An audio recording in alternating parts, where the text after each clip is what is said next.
Good morning. Today is Monday, June 30th, 2014, and we're looking at a nice day here at Las Cordilleras. It's not very sunny. It's not very cloudy. It's a nice little day. All right, so today we have an interesting view. Well, first of the greenhouse and the incubator, which by the way we got working, and we have Mr. Pebbles, Alexandra and Canela. We have to get Canela accustomed to the bridle, right? Is that the term, Alexandra? The bridle, the saddle. Yeah, all of that stuff. And so right now we're walking her, and because Pebbles came along,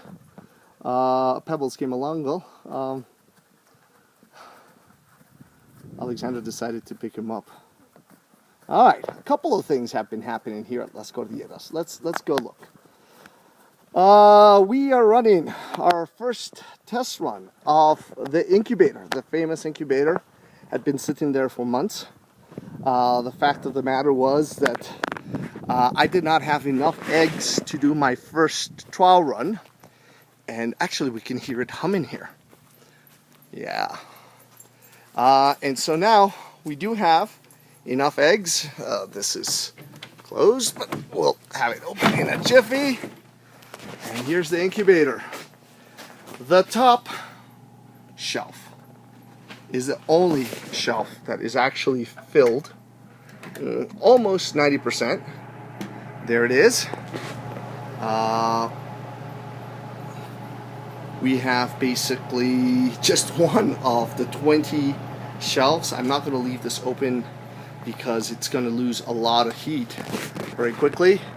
There we will have the water to make sure the humidity is correct. Let me close this again. And then here in Celsius, we should have a reading. Let's see. Where are we? Yeah. 37.1. It should be 37.1 to 37.5. And the machine is working rather well. It moves the eggs up and down as needed. So we see that right now the trays are at an angle. In 10 or 15 minutes it's going to move them again. It's right now on automatic mode.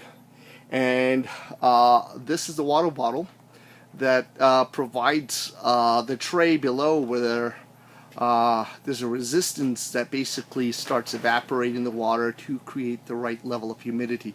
It should be at 50%. As we get closer to, well, the first 18 days it will be 50%.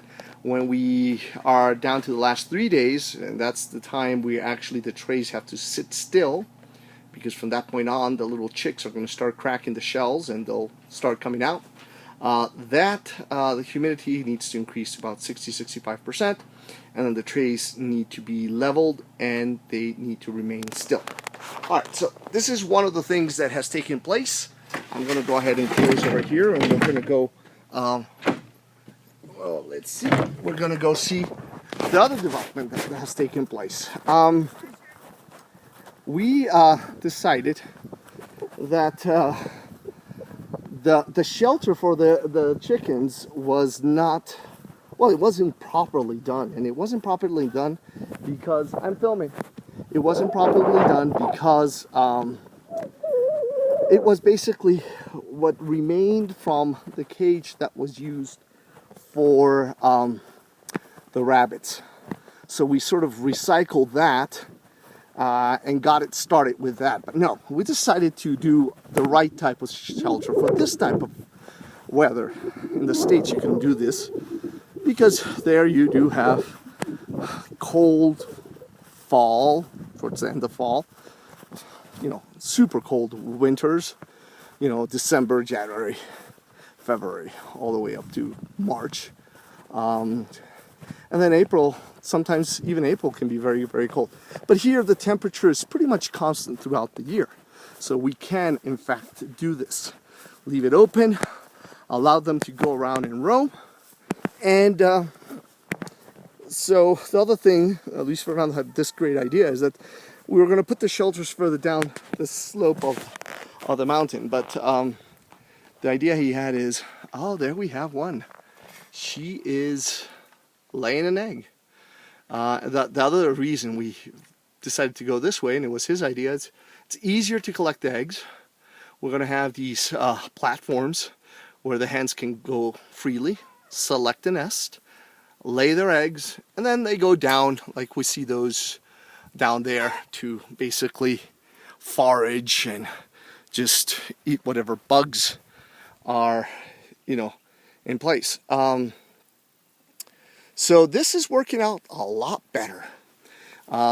We did the design with one side covered because the wind blows from that direction and it hits this, so we don't want this acting as a wing because it's at an angle. And the other thing that we wanted is that the water that's collected on top of the roof, we want it to basically evacuate fast. We don't want it accumulating.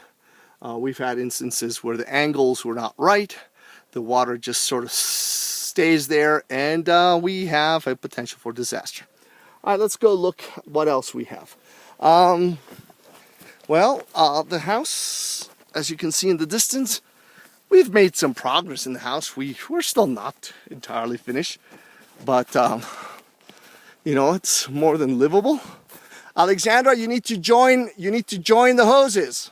I'll be there in a second. Let me finish filming here. Yeah, we still need to plaster some walls. You see that window there on the right? We need to put in the frame. We need to extend the floors to certain areas. There are many things that still require attention, but above all, hey, here we have Max. What we need is a little bit more in terms of resources because, well, we do have the right people. Look at how this beautiful curacao or veranera is blossoming, and you know, it's nice when we get to spend time there at the balcony. So we have Romulus here, the master rooster, and we have the other rooster here, Remus, and all the girls. They're doing well. They eat a lot, but the trials with the fodder have been successful so far. With the California red worm, things have worked exceptionally well.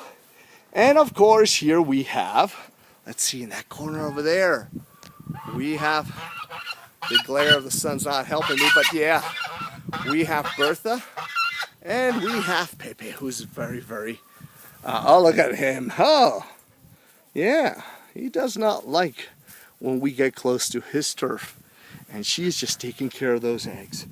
So things are working, you know, at a nice pace. Like everything in life, you wish things move faster, but you know, they're gonna take the necessary time, and the delays have worked also in a positive way because it's allowed me to verify the certain things that I thought were the way to go were in fact the way to go. And so, with the beautiful view of Canela here from Las Cordilleras in El Retiro, Antioquia, I will catch you later.